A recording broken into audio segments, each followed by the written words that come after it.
Okay, so consciousness is the topic I want to talk about, and how we can connect brains and form a bigger consciousness that becomes a bigger village.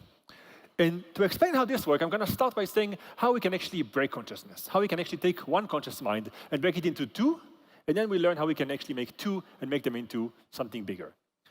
Here's an example. You see two pictures here. You clearly tell that there's a difference between them. One of them is a regular house, and the other one is a house on fire. However, if a patient were to be here, and this patient were to suffer from something that we call hemispatial neglect, they would see this picture. Hemispatial neglect means that a person does not see part of the world. In this example, the left side. So a person with that neglect would just look at two pictures and would say they're the same. But here's the thing. Their eyes get information from the entire world, so even though the conscious awareness says it's the same picture, somewhere in their brain, the information about the other side, the left side, the one that has differences, fire and not, picks up information. So if you ask the person to pick one of the images and say which ones they like most, often the person would say, I like more the one at the bottom. So even though they can't tell what the differences are, their conscious mind is understanding that there's a difference, and it picks up the one that's safer. This means that even if our brain is divided to parts, and those parts are not able to articulate what they're going through, somewhere else there is you who gets a sense of things. Let's try to look at this from a different angle. There's another way to break a brain into two, and that is to take the part of the brain that connects the left and the right hemispheres and cut it. There's a bridge in your brain that connects the left and the right, and the brain is symmetrical. So everything that exists on the left also exists on the right, just in reversed order. So your left eye is controlled by the right side of the brain. Your right eye is controlled by the left side of the brain. Your left ear, right side, right ear, left side, and so on. But for some things, we only have one of, like our mouth. We have only one mouth. So for that, nature just picks a side. So language comes from the left. In the same way, solving problems comes from the right. And if you take a person whose brain was split in half because they had a problem that required a surgery to cut this, primarily epilepsy, to prevent the spread of surgery of the epilepsy across the brain, what you see is something remarkable. This person is asked to play a game where he's told to look at the shape and organize the cubes in the form of the shape. He has no problem doing it with his left arm, because the left arm speaks to the part of the brain that solves puzzles.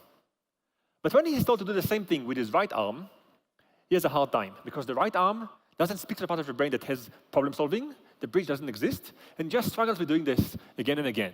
If you actually tell the guy to use both arms, you'll see what happens, because the left hand, it knows the answer, it really wants to help its friend. You'll see in a second how it really, really is eager to be involved in this, because it just feels that it knows what's going on. But it's not going to work. If you let the guy use both of his hands, what you'll see is competition and arguments. They vie for dominance over this guy's consciousness. Both sides think that they know the answer, and they just argue. So in fact, our brain is made of multiple parts that all have their own agenda, and somehow they give rise to consciousness. If that's the case, one can ask the question, could we take a part from your brain, a part from my brain, and connect those and make multiple brains speak to one another? And that's the future. So here are two entities, Pamela on the left, Andres on the right. And the question we ask is, can we fuse their brains such that you have Pandres? And the answer is, theoretically, yes. A number of labs have been proposing an idea by which you can create a brain bridge. You take brain of one person, and you start connecting wires to another person's brain. And gradually, if you connect them correctly, a third brain will emerge.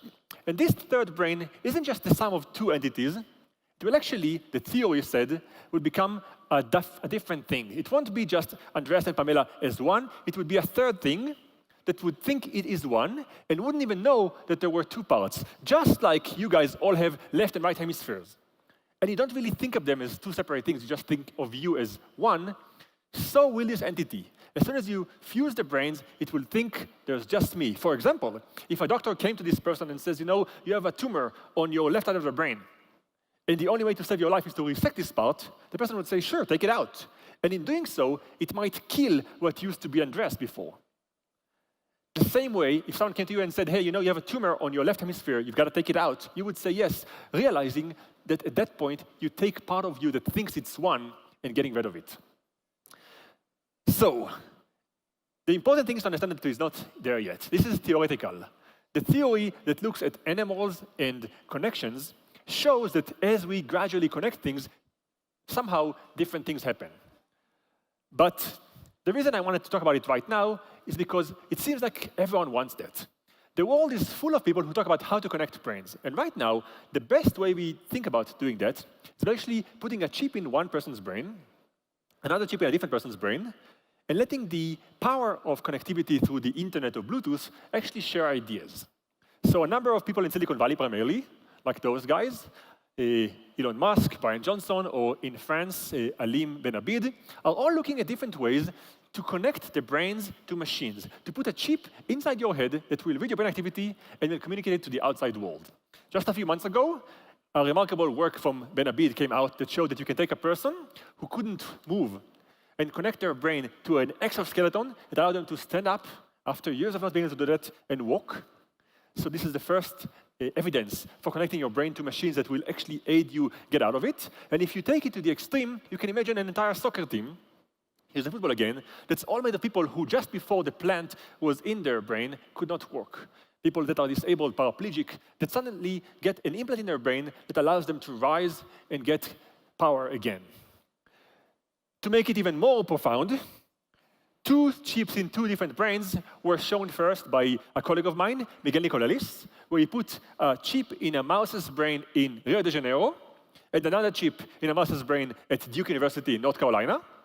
One mouse in Rio de Janeiro goes into its chamber and sees 2 closed echo chambers that have cheese in one of them. It really tries to dig into the cheese, but it can't open it. But it thinks the thoughts that would make its brain say, I want to open the right chamber. This thought is then sent over the internet to Duke, where another mouse sits and gets stimulated and thinks, oh, I guess I should pull the right lever. And in doing that, it sends a signal back to Rio de Janeiro, where the chamber is open. So the mouse in Rio de Janeiro just thinks it wants a chamber to be opened, and a second later, it does, not knowing that its brain talked to another mouse's brain and back and made it happen. So here is an evidence of connecting 2 brains that starts going there. And because we're starting to show evidence for this happening, I want to tell you exactly what are the limits, because they're not neuroscience. There are 3 things that need to happen for you to have brains that speak to one another. The first thing, you have to have the neuroscience work. This we already have. We already know how to read brain activity. We already know how to write into brains. We already know how the neuroscience work. There's a lot of engineering that needs to be done there to make it perfect, but we already know the language of the brain. The second thing that we are struggling with right now is delivery. How do you get the chip inside the brain? Most of the work right now by the people I mentioned earlier, Elon Musk, Brian Johnson, and so on, is spent on trying to get the chip into your brain.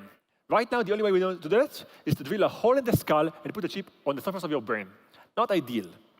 Not many people want it. So the question is, can we give you something that you can eat or inject, and it will become a chip inside your brain? That's where all the problems are right now. And the third, and the one I want you to be mostly aware of, is the ethical one. We don't really know yet that we want it. The reality is that if you offer people a chip inside their brain, they all get excited. But there are a lot of things that will happen if you have a chip inside your brain that might be undesired. For example, we spend a lot of time in my lab looking at what will happen if you put a chip inside your brain when it comes to controlling people's minds. And the idea is that our minds are not ready for this. We don't have an idea to vet thoughts that are coming from the inside that are not ours. So easily, if you have a chip inside your brain, we can imagine a world where someone would change your mind, or hack your brain, or create thoughts, or even create different species with different IQ levels. So some would be much smarter than the other. And all of us can hear that and think if it's good or bad, but the reality is that we mostly hear the good side and forget the bad side. And what I wanted to highlight is that there are risks, and you should think about both. To make it clear, I can tell you that in the US right now, there are already about 40,000 people that have a chip inside their brain for clinical purposes. And when we asked people in a survey recently, if it were allowed for any person, not just for clinical purposes, but any person, to put a chip inside their brain, but also there would be some negative consequences, like it would make for an unequal thinking. Some people would be much, much smarter than the others. Would you take it? I was hoping for some people to think that it's terrible, But the reality was that in a survey of hundreds of thousands of people, most people said, I would like it, take it. So all of us are excited by the chip in their brain over seeing the negative part. And what I wanted to finish by saying is that there's a risk here. And to decide if we want this risk or not, every person has to weigh in on this before it becomes reality. We neuroscientists are working towards building those chips into the brain. We're trying to push the envelope as much as we can, as fast as we can, and we care about making it possible.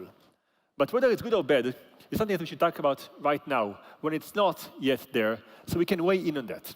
And if you talk about it, ask your politicians, ask your local mayor, ask your friends about it, then the topic would become something that people care about already. They would start coming up with answers. They would start asking themselves, should we allow it or not? And this is something that we all should be engaged in right now before it's there, so we can decide if we want to be in a world where everyone can have a device inside their brain that controls their thought, give them IQ, but also might be manipulated by others and change your mind, not just to the better, but also for worse. I hope you're going to leave this room with this thought in mind, because this will be the village that I was hoping for. Thank you so much. Thank you for watching Deep World. Stay tuned for more explorations into ideas, arts and sciences. Don't forget to like, share and subscribe. But before you go, let's take a moment to explore the power of curiosity. Imagine a world where questioning the status quo is not just encouraged but celebrated, where every why leads to a new adventure, a new discovery and a new way of thinking. This is the essence of Deep World. Curiosity is the engine that drives innovation, creativity and understanding. It's what pushes us to look beyond the surface, to dig deeper, and to seek out the truths that lie beneath. It's the spark that ignites the fire of knowledge and the fuel that keeps it burning. So whether you're pondering the mysteries of the universe, the complexities of the human mind, or the beauty of artistic expression, remember that curiosity is your greatest ally. Keep asking questions, keep seeking answers, and never stop exploring. Join us on this journey of discovery, and let's unlock the endless possibilities that curiosity brings. Stay curious, stay inspired, and stay tuned to Deep World. Until next time, keep diving deep.